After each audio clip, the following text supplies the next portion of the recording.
சணல் பூமிக்கும் மக்களுக்கும் வளமான நலமான எதிர்காலத்தை தருது. வளர்க்கலாமா வேணாமா சொல்? வளர்க்கலாமா வேணாமா சொல்? அடுத்து அடுத்து அடுத்து தான் நீங்க அதை சொல்ற ஆச்சரியப்பட வியக்கப்பட இவர் யாருங்க? தெருவெல்லாம் சுடுகாட்டில் பண்ணல. இவர்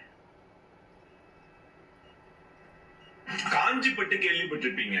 வேகன் பட்டுன்னு ஒண்ணு இருக்கு, கேள்விப்பட்டிருக்கீங்களா? அதுவும் நம்ம ஊர்ல ரொம்ப நிறையவே தயாரிக்க முடியும். நம்ம ஊர்ல ரோட்டோரங்கள்ல எருக்கஞ்செடி நிறைய விளைஞ்சிருக்கும். இந்த எருக்கஞ்செடியில இருந்து தான் இந்த வேகன் பட்டு தயாரிக்கிறாங்க. நல்லா முதிர்ச்சி அடைந்து எருக்கன் கொம்பு எடுத்துட்டு போயிட்டு தண்ணியில நல்லா 2 நாள் ஊற வைக்கிறாங்க. இந்த ஊற வச்ச தண்டு ரொம்ப எலுகுவா மாறுது. அதுல இருந்து நாரை பிரிச்சு எடுத்துட்டு மறுபடியும் சோப்பு எல்லாம் போட்டு அந்த நாரை பலன்னு மாத்துறாங்க. இது இப்போ பஞ்சு போல மிருதுவா மாறுது. இந்த பஞ்சை எடுத்து மறுபடியும் நூல் மாதிரி திரிக்கிறாங்க.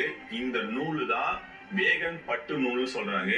நார்மலா காட்டன் நூலோட 5 மடங்கு விலை அதிகம். இன்னைக்கு உலக நாடுகள்ல வேகனை விரும்புற நிறைய நாட்டு மக்கள் இந்த பட்டு நூலை யூஸ் பண்றாங்க. நம்ம ஊர்ல சர்வசாதாரணமா கிடைக்கிற எருக்கஞ்செடிக்கு இவ்வளவு பெரிய மதிப்பு இருக்கும் நான் நினைச்சு கூட பார்க்கல. இப்ப ஒரு அம்மா திருச்சிச்சு ஒரு ஆளு 1000 நம்ம அக்கா தங்கச்சி அண்ணன் தம்பி சேர்ந்து ஏற்கனவே வச்சு தொழிற்சாலை வச்சு தயாரிச்சு பட்ட உலகம் முறை ஏற்றுமதி செய்யறோம். நம்ம அக்கா தங்கச்சி கொடுக்குறோம். ஏன் பயப்படுற? நம்மளால செய்ய முடியும். தைரியமா இரு. காசுக்கு என்னென்ன பண்ணுவேன்?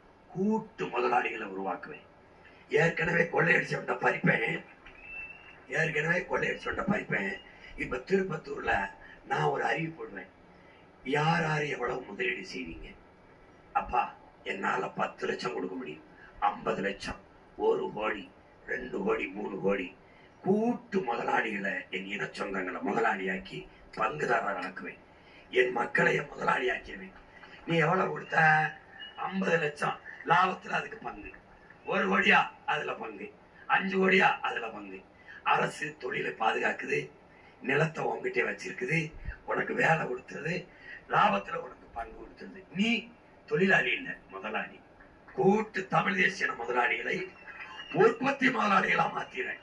உனக்கு வர்த்தக முதலாளி, தரகு முதலாளி தான் இருக்கான், உற்பத்தி முதலாளி இல்ல. உன் மகன் உன்னை உற்பத்தி முதலாளி ஆக்கிறேன். இப்ப 5000 ஏக்கர்ல கரும்பு போட்டேன்னா, கரும்புல இருந்து தயாரிக்கிற தொழிற்சாலை போட்டோம்னா அவ்வளவு இன்வெஸ்ட்மெண்ட் இல்ல. ஏற்கனவே கொள்ளையடிச்சவன்ட்ட பச்சை மட்டை வச்சு பறிக்கிறேன், அது வேற. இப்போ இருக்கிறதுல என் சொந்தங்களை ஆயிரக்கணக்கான கூட்டு